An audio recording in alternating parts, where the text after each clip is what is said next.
We begin this hour with the story of an African country opening its arms to Black Americans. Ghana's tourism minister began encouraging African Americans to move there in 2019. As Black Lives Matter protests erupted, she said, quote, "You don't have to stay where you're not wanted." Debora Patta spent time with one American who chose to make Ghana her home.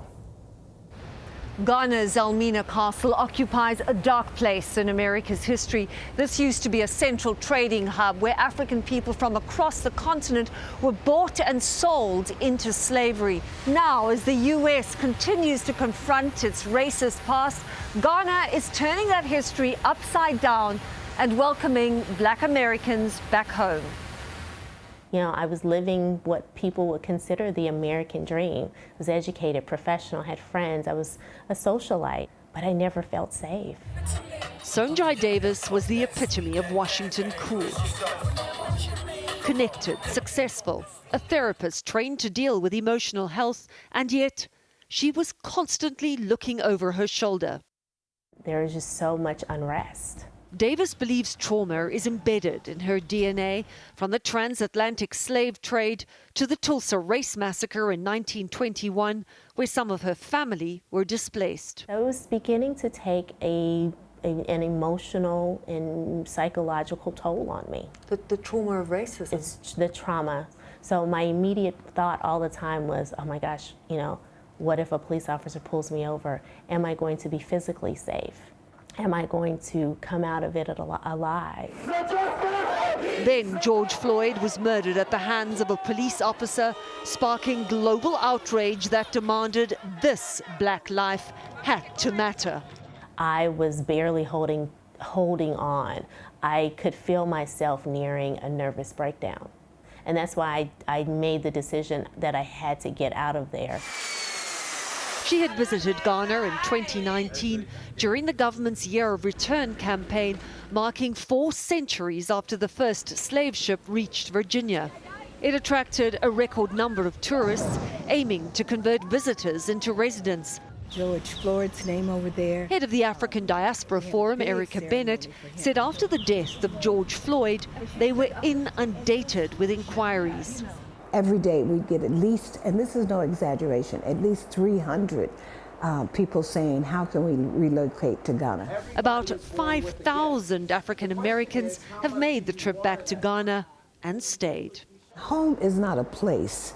It's how you feel where you are, the feeling of belonging, the feeling of welcome, and a sense of freedom. And so, just over a year ago, Sonjai Davis traded her DC home for that sense of freedom. It felt like a symbol for 2020. Mm-hmm. You know, I can't breathe, George Floyd said, and COVID, people battling, and here you are, able to breathe. No, I'm breathing, yeah, very much so. Okay. Her therapy practice is now all online, and while she misses the convenience of modern American life, she's no longer looking over her shoulder. I feel loved, I feel supported, I feel regarded, I feel like I matter. I don't feel like I'm looked at for the color of my skin. I'm just a person here. That must be liberating. Liberating. That is just the utopia of emotion. It feels really good. And do you feel a connection to Ghana in terms of the historical connection?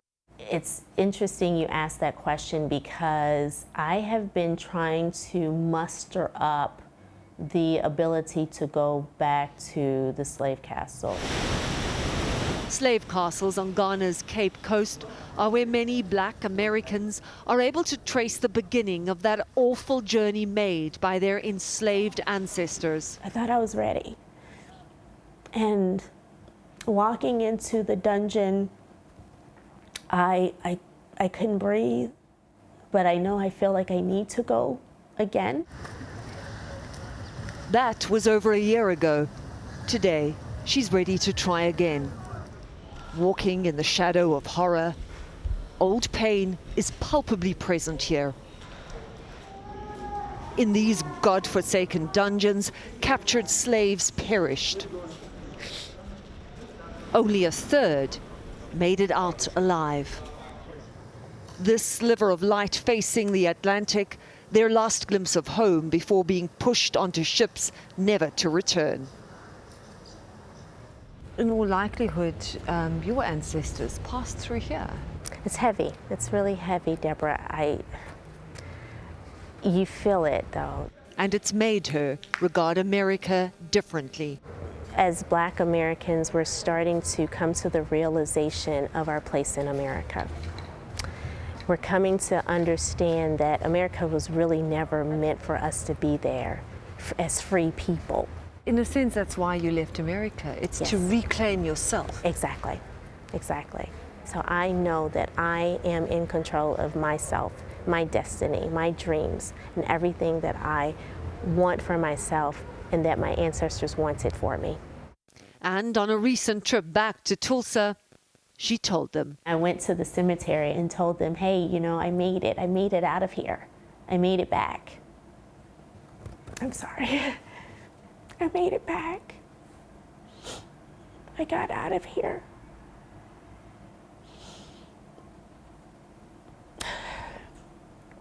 It's brave. Yeah. For CBS Mornings, Debora Patta, Elmina, Ghana. Debora Patta, thank you. Very powerful story. I've never been to Ghana, and I start looking at that piece. I want to go. I don't know anybody, any person of color that hasn't had an uncomfortable encounter at some point in your life in this country because of the color of your skin. That said, for me, I just can't imagine for myself living anywhere else, but I understand what she's saying and how she's feeling. No doubt. Well, as you pursue your piece of the American dream, if that comes at the cost of peace of mind, oftentimes you start to think about where else you could live. And for a Black man in America, you try to find out where your roots are. And I do feel like even if you feel like returning to Ghana isn't for you, finding out your roots is very important because in order to know where you want to go, you have to know where you've been. You have to know your past. That's for sure. Unfortunately, so many people really don't know their past or understand history. I mean, that's something we need to change too. The idea of returning has been controversial since literally the days of Abe Lincoln. No doubt. And what to do. I think it's an indictment of America in 2021 that there are 5,000 Black Americans who've already gone back to Ghana because they don't feel comfortable here. What are we doing wrong that we don't make them feel welcome in this country? For sure. But it'll be interesting to see. You can understand how comforting and different it would be to go from a place where you are a Black face among non-Black faces to be one of all, of many. Yeah, I understood what she was saying. And it was interesting, 300 calls a day for people asking about Ghana. Yeah.